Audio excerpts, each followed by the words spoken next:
أعوذ بالله من الشيطان الرجيم. بسم الله الرحمن الرحيم. الحمد لله رب العالمين، والصلاة والسلام على سيدنا محمد وعلى آله وصحبه أجمعين. والسلام عليكم ورحمة الله وبركاته. Frères et sœurs, assalamu alaikum wa rahmatullahi wa barakatuh. J'espère que vous allez tous et toutes bien cet après-midi de ce jour de mardi 6 mars. Il est précisément 16h16. Alors frères et sœurs, comme vous pouvez le constater à l'écran, nous allons revenir sur la question de Tariq Ramadan et des propos qu'a tenus l'imam de la mosquée Aïcha, al-Masjid al-Mu'minin, Aïcha radiallahu anha, monsieur Mohamed Khatabi. Celui-ci s'était illustré une première fois dans une vidéo que nous avons diffusée et commentée, dans laquelle il prenait la défense à travers un certain nombre de propos. Il prenait la défense inconditionnelle de Tariq Ramadan. Alors il se trouve qu'il a réalisé une seconde intervention dans une vidéo qui a pour titre « Invoquer Allah pour son frère ou sa sœur est un devoir », comme vous pouvez le constater ici. Suite Tariq Ramadan, « Invoquer Allah pour son frère et ou sa sœur est un devoir ». Une vidéo qui dure 6 minutes et 35 secondes. Alors nous allons écouter les propos de Mohamed Khatabi et voir le cas échéant ce qu'on peut en tirer comme analyse Inch'Allah.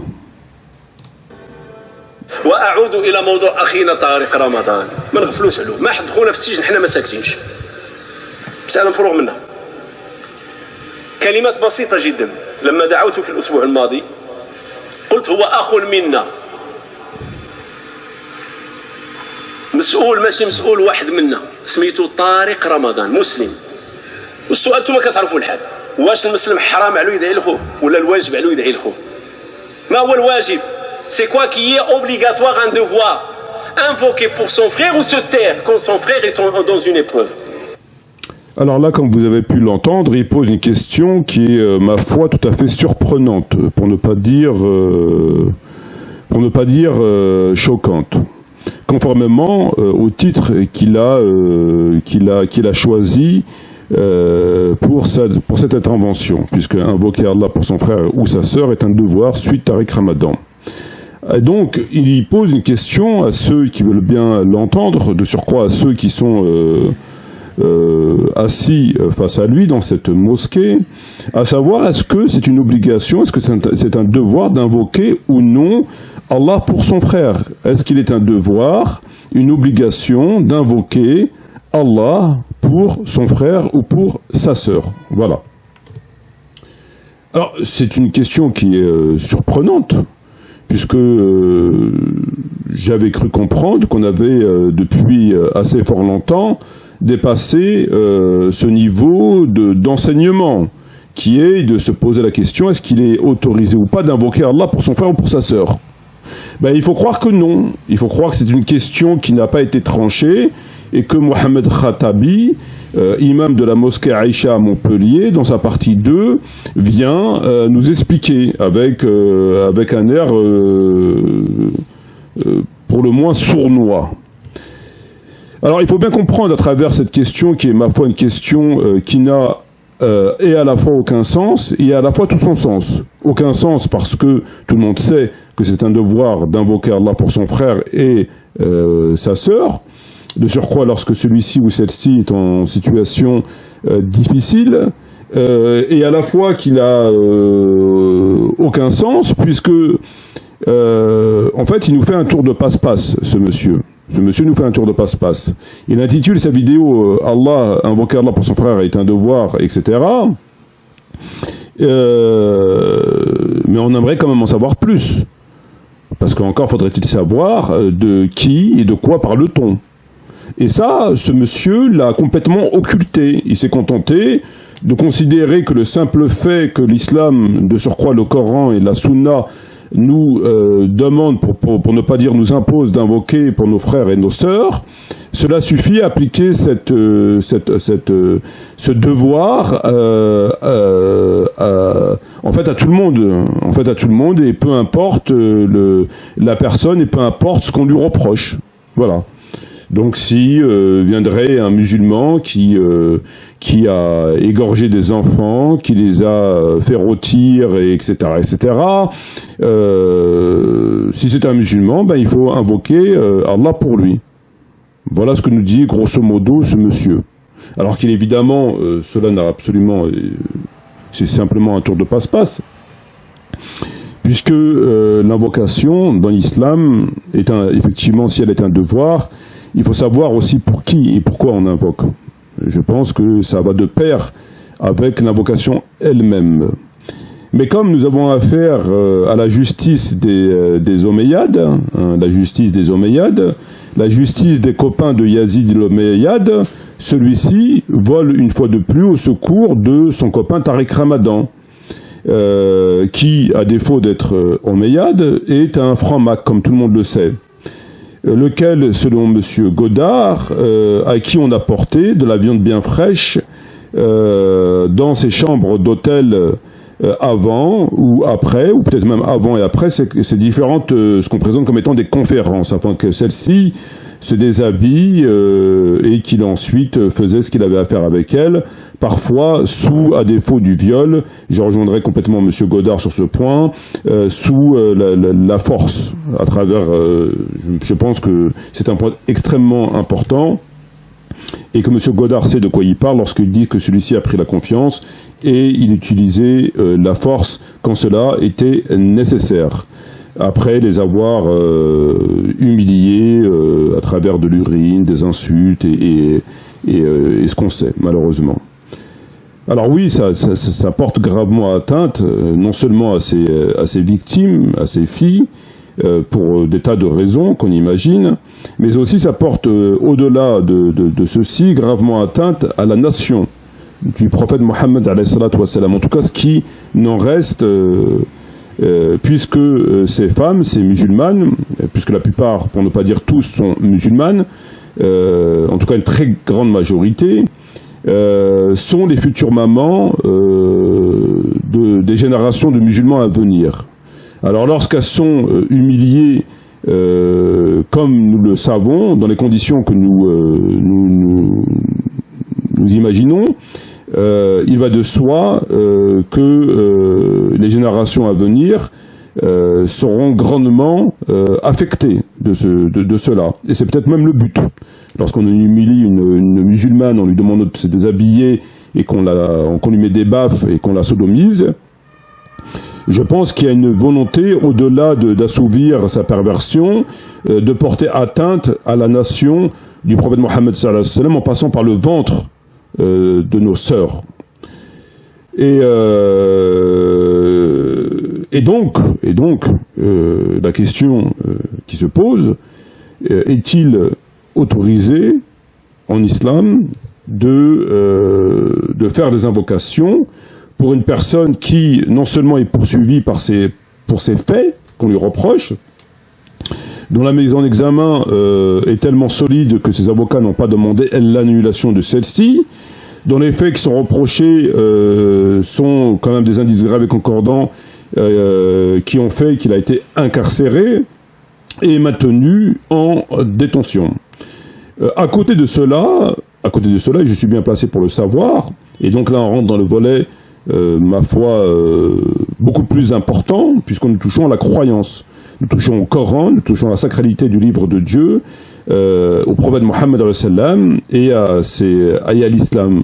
Nous savons que Tariq Ramadan est un franc-maçon, que celui-ci a un discours qui n'a rien à envier à la dernière des pourritures qui viendrait mentir. Je veux dire, à côté de lui, Chargoumi, c'est un colleur d'affiches. À côté de lui, Chargoumi, c'est ivoirien, quoi. Je veux dire, Tariq Ramadan, c'est exactement le même discours que Chargoumi, mais en pire et en beaucoup plus pernicieux, beaucoup plus fourbe, tant sur le plan de la laïcité que sur l'homosexualité, que sur un tas de choses. Nous avait expliqué lors d'une question qui lui a été posée dans son livre Doit-on faire taire Tariq Ramadan? Est-ce que les femmes musulmanes pouvaient assister aux Jeux olympiques? Il nous avait répondu que oui, bien sûr, à condition qu'elle respectait les consignes non pas d'éthique, de morale vestimentaire, mais les consignes de sécurité. Et qu'elle pouvait assister à toutes les disciplines, c'est-à-dire ce qu'on peut imaginer. Donc il n'y voit absolument aucun inconvénient à ce qu'une musulmane fasse du marathon dans les conditions que l'on connaît, la natation et que sais-je. Puis on pourrait en parler comme ça des heures et des heures sur le discours de ce franc-maçon. Donc est-ce qu'il est autorisé de faire des doigts pour cet individu? Évidemment que non, que c'est tout à fait haram pour deux raisons. La première des raisons, c'est qu'il est poursuivi pour des crimes qui ne permettent en aucun cas l'invocation, en aucun cas. Même s'il n'a pas été condamné, en tout cas il a été mis en examen, et à défaut d'être innocenté, évidemment que nos invocations, on les réserve pour d'autres que lui. Et à côté de ça, nous avons un dossier tout à fait établi que ce monsieur est une pourriture de vendu, de franc-maçon, qui a, je veux dire, c'est le Dajjal du XXIe siècle en termes francophones.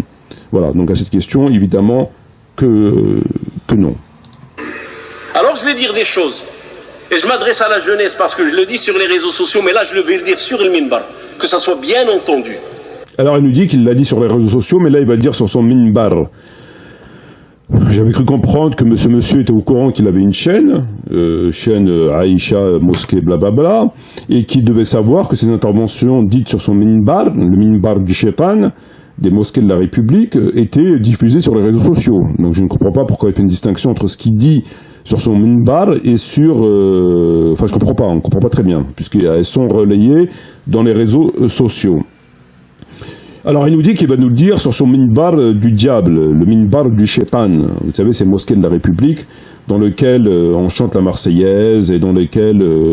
on sait ce que sont ces mosquées-là.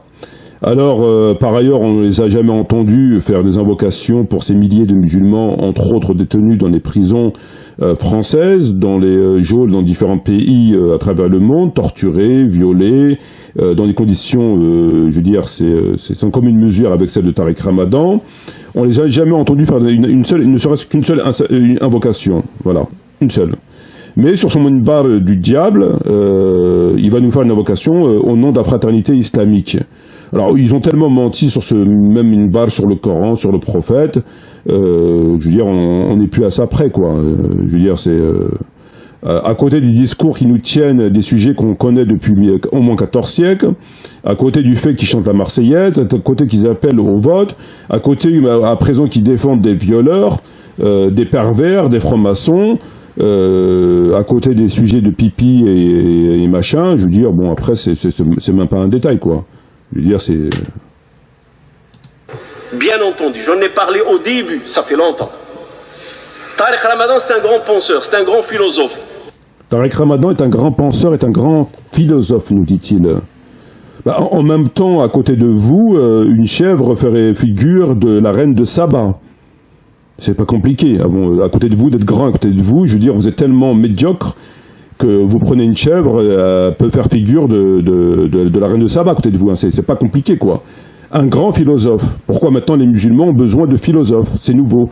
On a besoin de philosophes maintenant dans l'islam. Est-ce que le prophète était philosophe? Est-ce que Omar était philosophe? Est-ce que Ali était philosophe? Est-ce que le prophète Mohammed était philosophe? Est-ce que le prophète a parlé de la philosophie? Est-ce que le Coran parle de la philosophie? Est-ce qu'ils ont eu besoin de la philosophie pour pratiquer l'islam? Non. À présent, on a besoin de philosophes. À défaut de mieux. Tariq Ramadan, quand il répond à ceux qui attaquent l'islam, les islamophobes, il est incisif. Tariq Ramadan, quand il répond aux islamophobes, il est incisif.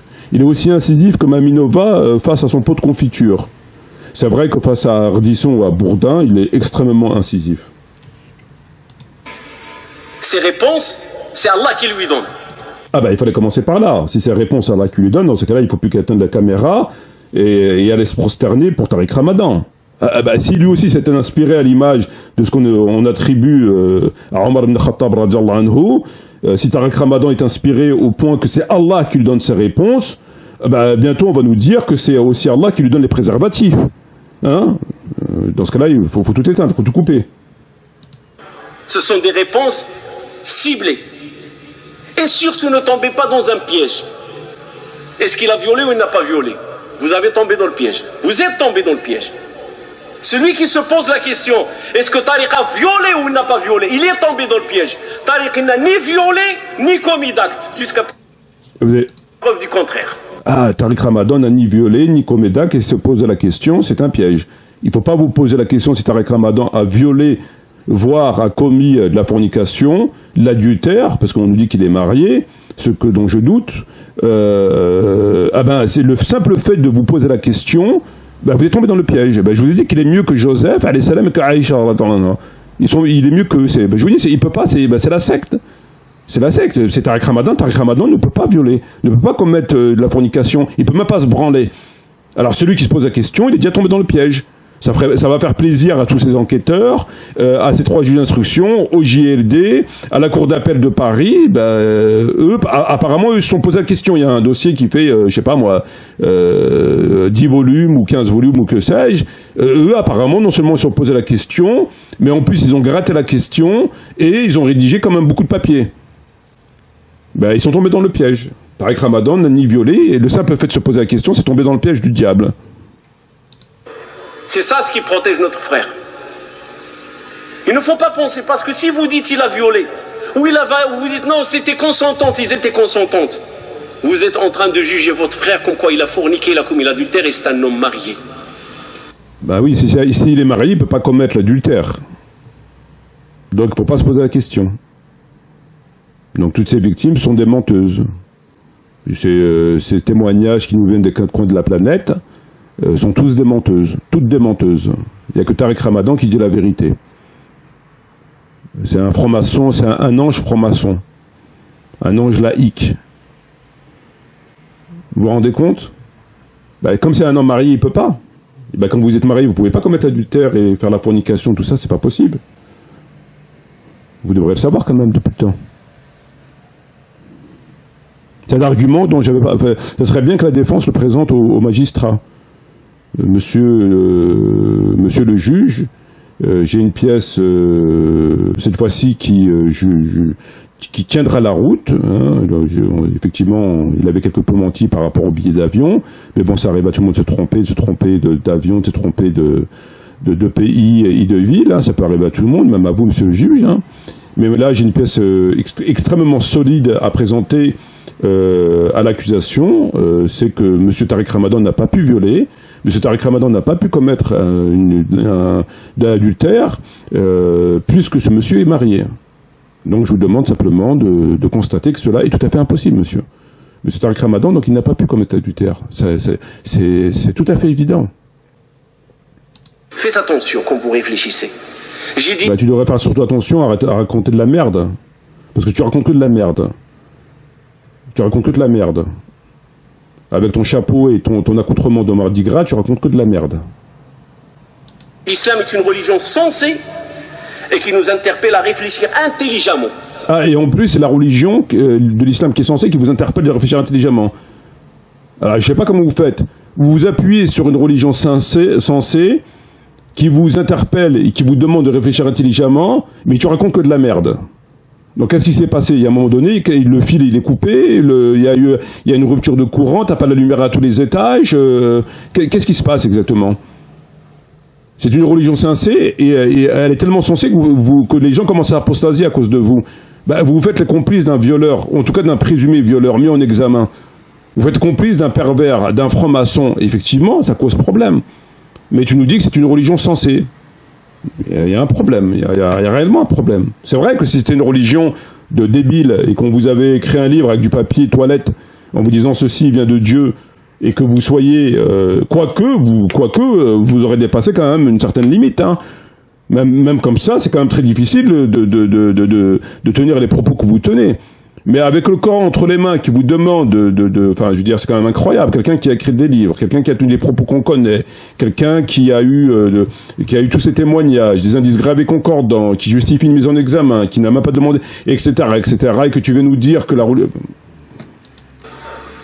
Pour nous musulmans, Tariq n'a rien fait. Pour nous musulmans, il est innocent. Jusqu'à preuve du contraire, et c'est la... justice qui va le prouver. Ben justement, ben dans ce cas-là, ferme-la. Ne dis pas qu'il est innocent. Pour nous, musulmans, nous dit-il, Tariq Ramadan n'a rien fait. Pour nous, musulmans, Tariq Ramadan n'a rien fait. Ouais. Pour nous, musulmans, Tariq Ramadan n'a rien fait. Ben, laisse la justice faire suivre son cours et on verra s'il l'a fait ou pas. Apparemment, non. Ça l'arrange pas. Apparemment, non, ça l'arrange pas. C'est pas les médias qui vont le prouver. Deuxième chose à retenir. J'ai dit penseur, philosophe, et il a la réplique, il a le répondant pour défendre l'islam. Tariq Ramadan, ce n'est pas un imam. Tariq Ramadan, ce n'est pas un mufti. Tariq Ramadan, ce n'est pas un responsable de la mosquée. Tariq Ramadan ne guide pas les prières. Là, je suis d'accord avec toi, avec vous. Si Tariq Ramadan, c'était ces quatre choses, on se pose la question sur la prière derrière lui. En attendant, à cause des accusations.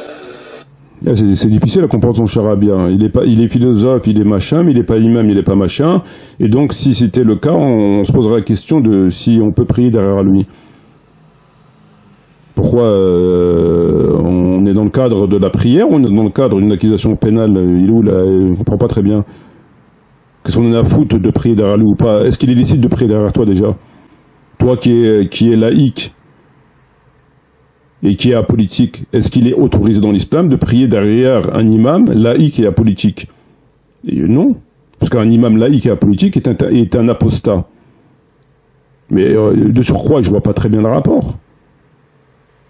On n'est pas en train, les juges ne sont pas en train de travailler s'il est licite ou pas de prier derrière lui, ils sont en train de travailler sur des accusations de viol. Et où le rapport? Qu'est-ce qu'on a à foutre, nous, de savoir si on peut prier derrière lui ou pas? C'est pas la question qui est posée. Donc dans la mesure où on peut prier derrière lui, qu'il n'est pas imam, le dossier... Enfin, qu'est-ce qu'il raconte, ce monsieur?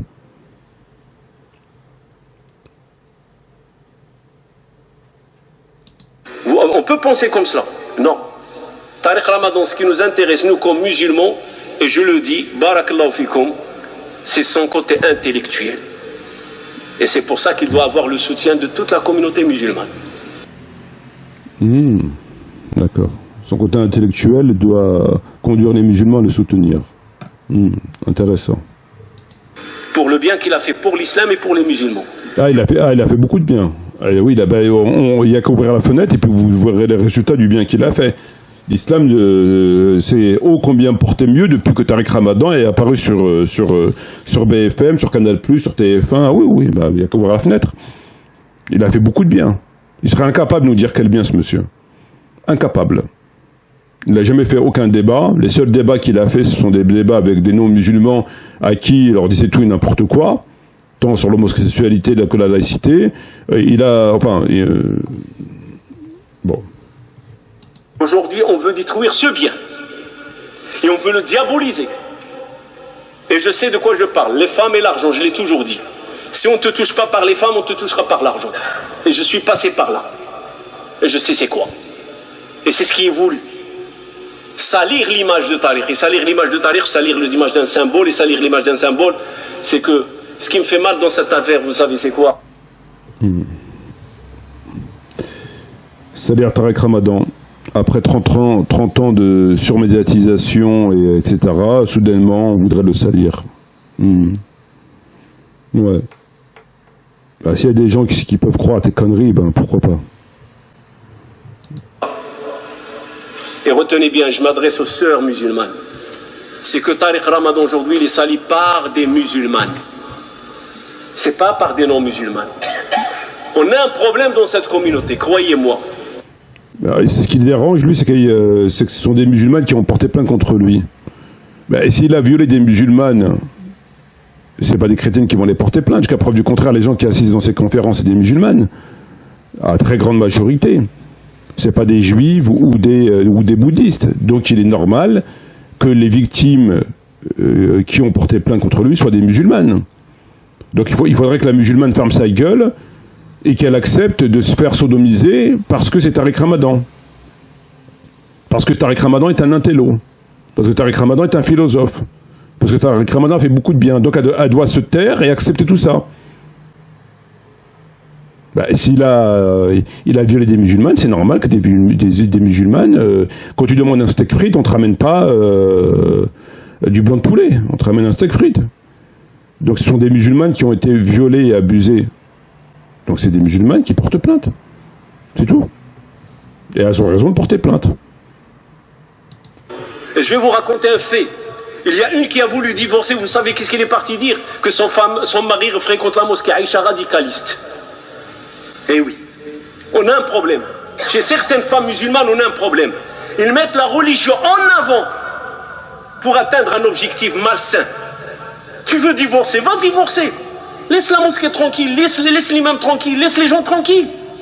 Pourquoi tu vas mettre la mosquée Aïcha ou la mosquée telle ou la mosquée telle? Et je connais un frère, Wallah il Adim, vous m'excusez, je suis long un petit peu aujourd'hui. C'est un discours à part. Je connais un frère, que sa femme a voulu le divorce, et vous savez qu'est-ce qu'il a fait à cette femme? Il a sorti l'enregistreuse, il l'a cachée. Il lui a dit, qu'est-ce que tu penses de la Syrie et partir en Syrie? Pour aller dire à la police, voilà ce qu'il a dit. Mais il y a un problème. J'ai les boules, vous m'excusez. Il y a un problème. Quand on met l'islam en avant, il y a un problème. Quand des musulmans, soi-disant, et je vous ai dit la règle dans l'islam, quand vous faut toucher à cette turpitude, il faut se couvrir. Et autre chose pour rigoler, Tariq Ramadan va parler de l'islam dans une chambre à coucher. Réfléchissez. Dans un hôtel, dans une chambre à coucher, tiens, on va parler de Ibn Taymiyyah, de la réforme. De qui on se moque? De qui on se moque là? Sérieusement, parce qu'il faut lire les choses comme il faut. C'est l'islam qui est visé, on vise l'islam. Ouais. Donc tout à l'heure, son argument, c'était que Tariq Ramadan ne pouvait pas commettre l'adultère et violer parce qu'il était marié. À présent, on nous dit que c'est pas possible parce que Tariq Ramadan ne peut pas parler d'islam dans une chambre à coucher. Mais ces cochonneries, il les fait où? Dans la chambre à coucher? Il est où le rapport avec l'islam? Il entraînait ses victimes dans les chambres à coucher. Ces victimes venaient dans ces chambres, peut-être qu'elle voulait faire, elle voulait avoir des relations avec lui de façon conforme, halal, et qu'elles lui ont fait confiance parce qu'effectivement il a des apparences de quelqu'un de un peu trop lisse, mais ça justifie pas ensuite qu'il abuse d'elle et qu'il leur pisse dessus. Donc je pense qu'il y a beaucoup de femmes qui l'ont suivi dans des chambres d'hôtel en voulant aller au-delà d'une simple rencontre au nom de la religion, mais qui ne voulaient pas forcément coucher avec lui à ce moment précis et dans les conditions qu'il leur a imposées, tout simplement. Ouais. T'aurais pas pu faire avocat, toi. En fait, tous les dégénérés font imam aujourd'hui. Vous voyez, tous les gens là qui ils vendent du shit dans les cités, qui vont braquer des pompes à essence, qui vont faire des épiceries, enfin tous ces gens-là, à présent, ils deviennent imams. Voilà, tous les ouvriers de chez Renault qui touchaient le SMIC, enfin tous ces gens-là, finalement, ils se disent quoi? Ils vont apprendre Alif Bata, ils vont apprendre une partie du Coran, et puis ils laissent pousser la petite barbe, et ils se déguisent, mardi gras, et puis voilà, le tour est joué. Aujourd'hui, c'est ça le problème. Aujourd'hui, c'est que tous les soi-disant, ce qu'on nous présente comme étant des leaders, des imams et des prédicateurs, sont des gens qui ne pouvaient pas faire autre chose que ça. C'est un petit peu ce qu'on reproche aux matons de prison. On leur dit que ce sont des gens qui n'ont pas pu être policiers, donc ils ont fait gardiens de prison. Parce qu'ils n'ont pas eu leur diplôme.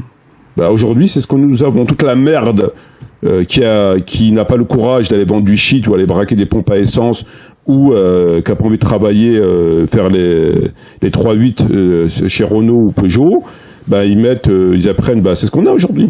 Quand vous voyez des Nader Abou Anas, quand vous voyez des Rachid Abou Daifa, quand vous voyez cet individu qui n'ont de toute évidence aucune science, aucune éthique, aucun sens de la justice, aucune moralité, aucun sens de la vérité, qui n'ont rien, je crois on est dans les égouts, quoi. C'est tout. C'est ça ce qu'on vise. Vous voyez Tariq Ramadan dire à une femme, si tu fais pas ton voile, Je te viole. C'est sérieux. Il n'est même pas capable de répéter ce que Enda a dit. Il n'est même pas capable de répéter. Il fait un commentaire sur un propos qu'il n'est même pas capable de comprendre lui-même, moins encore les gens qui sont en face de lui. Voyez-vous, il est en train de répéter un propos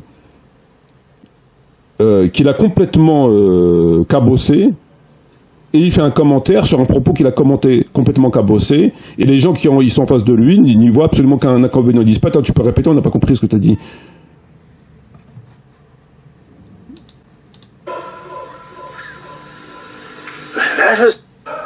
Je te viole. Si tu ne fais pas ton voile, vous voyez Tariq Ramadan dire à une femme, si tu ne fais pas ton voile, je te viole. Il n'y a jamais personne qui a dit ça, monsieur. Tu lis le journal à l'envers ou...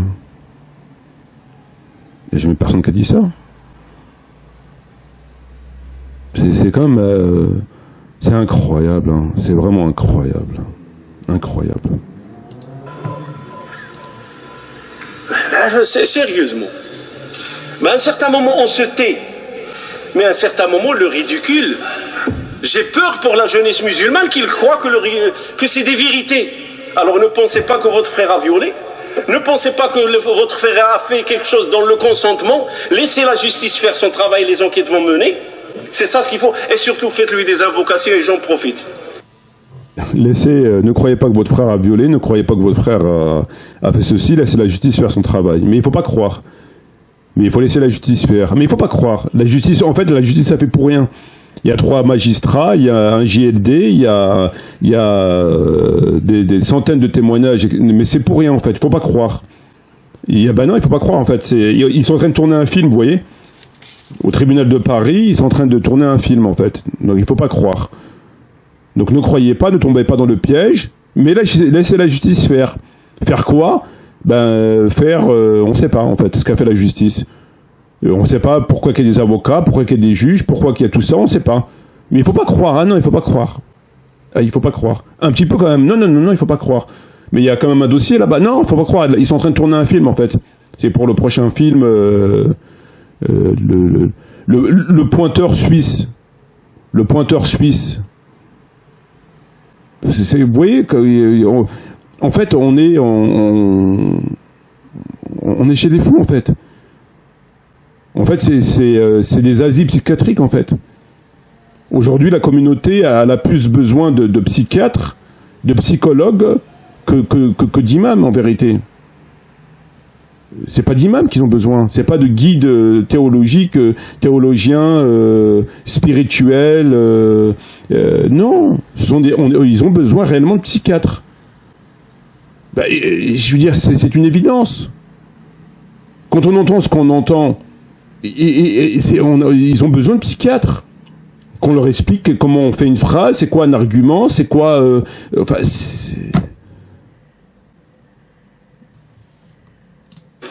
Sois avec lui, ya Allah.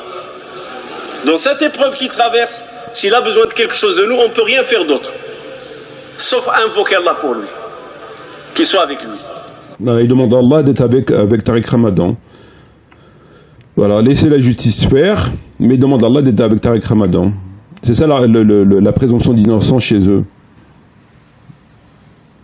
Voilà. Il a rien fait, c'est très difficile de commenter ce genre de propos. Très difficile. Parce qu'être avec lui, c'est être avec nous. Et si quelqu'un a des choses à lui reprocher intellectuellement, on peut être en divergence. On m'a reproché d'avoir fait des invocations. Wallah al-Adim, je vais les faire. Et si quelqu'un veut museler ma bouche, qu'il vienne la museler. Ah, il y a quand même des gens qui lui ont reproché des choses... apparemment, ça ne leur a pas plu. Donc, il vient surenchérir. C'est bien, alhamdoulilah. Il y a quand même des gens sensés qui ont un sens de la justice, de l'équité et de la foi, qui lui ont fait ce reproche. Alhamdoulilah, c'est tant mieux. Apparemment, ça le dérange. Il n'a pas l'habitude, en fait. Il n'a pas l'habitude d'être contesté dans son fief, sur son minbar du shaitan, mosquée Aïcha, Montpellier.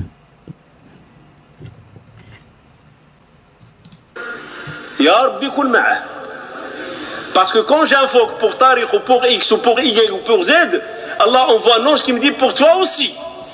Ce que tu invoques, c'est ce que le prophète nous a enseigné. Ah non, je t'envoie pour toi aussi, quoi. Il n'y a pas d'ange qui vient pour dire est-ce que tu penses pas aux victimes de seconde. Non, c'est pas possible ça, il n'y a pas d'ange pour ça. En fait, vous êtes enfin, c'est quand même incroyable. Les sœurs, elles ont du souci à se faire. Hein. On reprochait à Bachar et aux chiites et aux Russes de violer des musulmanes, etc. Ça se passe en France aujourd'hui. Vous vous rendez compte?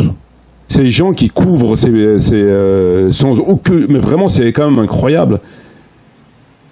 C'est-à-dire qu'il n'y a même pas l'ombre d'un doute qu'il faut avoir quand même un peu de réserve et qu'il y a eu peut-être des victimes. Mais vraiment, les sœurs, elles ont énormément de soucis à se faire. Parce que tous ces prédicateurs qui pilulent sur Internet, que ce soit lui, Rachida Boudeifa, Nader Abou Anas, tous ces gens-là, Ismaël Mounir et tout ce que vous voulez, ces gens-là, ils ne font pas l'ombre d'un doute, qui sont rangés derrière pour leurs intérêts de surcroît matériel, les Ismaël Mounir et tout ce que vous voulez, derrière un violeur, derrière un pervers, derrière un franc-maçon, derrière un ennemi de Dieu, à travers son discours, et ça tout le monde le sait. Si on a un doute pour le viol, on n'a pas de doute sur son discours. On n'a pas de doute quant à sa relation extra-conjugale, etc. On n'a pas de doute. Nous avons des victimes, nous avons des faits, nous avons des indices graves et concordants, nous avons des livres, nous avons un tas de choses. Et donc tous ces gens-là, cet individu et toutes ces prédicateurs, vous avez vraiment du souci à vous faire, mes sœurs. Parce que le jour où ça va arriver en France, ces gens-là vont se ranger du côté des criminels qui vont venir vous violer. Moi, je vous le dis, je vous l'ai dit par le passé, ça se confirme aujourd'hui, et je vous le dis, je vous le redis. C'est comme les collabos. C'est exactement comme les collabos. Ces gens-là se rangeront du côté des gens qui viendront vous violer. Parce que, et pour leurs intérêts, et parce que ils n'ont absolument aucun atome de foi, de dignité, d'honneur. Donc moi je vous dis, faites très attention, encore une fois, très attention. Vos premiers ennemis, ce sont ces gens qui aujourd'hui, vous avez preuve devant vous, démonstration est faite, qui se rangent du côté d'une personne qui est poursuivie pour ses actes. Alors on peut parler de la présomption d'innocence, certes, mais la présomption d'innocence ne permet en aucun cas de faire ce qu'il fait. Invoquer Allah pour quelqu'un qui est poursuivi pour ses actes, on est chez le diable, je veux dire. C'est quand même incroyable que tous ces prédicateurs et ces gens qui sont constamment en train de faire des interventions sur Facebook, YouTube, n'ont pas fait de vidéo pour avoir un discours de justice. Non pas d'accabler forcément Tariq Ramadan, ça je peux l'entendre, mais de dire simplement qu'effectivement, cet individu est franc-maçon, c'est prouvé, cet individu tient le discours que l'on connaît, c'est prouvé, qu'il y a des indices graves et concordants, qu'il y a quand même des faits, qui laissent carrément à penser qu'à défaut d'eux, il y a quand même ceci et que cela, c'est quand même très grave, et de faire leur travail, non pas de musulmans, mais de petits bonhommes, quoi, enfin, voilà. Ben, on n'entend personne. Ou bien ça va être le discours pour prendre sa défense, comme il le fait lui, comme d'autres imams l'ont fait, ou bien ça va être le discours de la fausse neutralité, comme l'a fait Ismaël Mounir, qui en vérité c'est de la fausse neutralité. C'est de la fausse neutralité. Voilà où on en est.